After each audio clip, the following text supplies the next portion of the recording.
Last week, it was revealed that Spain, not France, will host the Junior Eurovision Song Contest later this year. Going back to the beginning of the Junior Eurovision Song Contest, it wasn't always necessarily the winning country that would host the following year.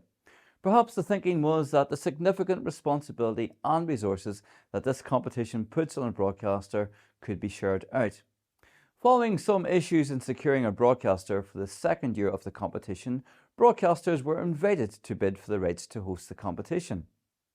In recent years, Junior Eurovision has risen in popularity, and now, much like the adult version of the competition, the winning broadcaster typically hosts the event.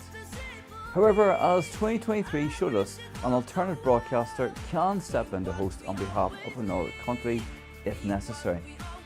France has quite the winning record, having secured victory in 2020, 2022 and 2023. This year, however, Paris will be responsible for staging the Summer Olympics. Perhaps France Television feels their focus and resources must be directed towards this major event without any distractions. Staging an international musical competition doesn't come cheap, and it could be that fatigue is setting in for France Television, making it difficult for them to commit fully for the second consecutive year.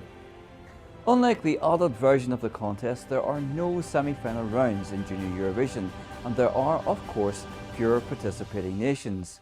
The substantial tourism windfall doesn't gush forth for the Junior edition as it does for the adult contest, and hosting Junior Eurovision provides a much more limited opportunity to promote a nation and recoup national expenditure in the form of tourism spend. People don't flock to Junior Eurovision usually as they would to the senior edition, and it being so close to Christmas, others could struggle to secure time off work and of course find the money to spend on travel, accommodation and tickets so close to the end of the year. I would imagine a smaller financially liquid audience makes this less lucrative. So with France stepping aside, step forward Spain! I think this makes the most logical sense. Spain, of course, achieved the runner-up spot in Nice last year with the charming I Love You, Mon Amour, Je T'aime, yeah, pretty much like that, by Sandra Valero. Spain hasn't hosted a Eurovision event since 1969, and it'll be interesting to see how they adapt to being the host nation of Junior Eurovision 2024. Could this be RTVE's training session at hosting the adult contest? It's no secret that Spain is coveting a win at Eurovision, and a Junior Eurovision hosting could be a way for RTVE to raise their profile and also get themselves match fit for a potential Eurovision hosting in the very near future.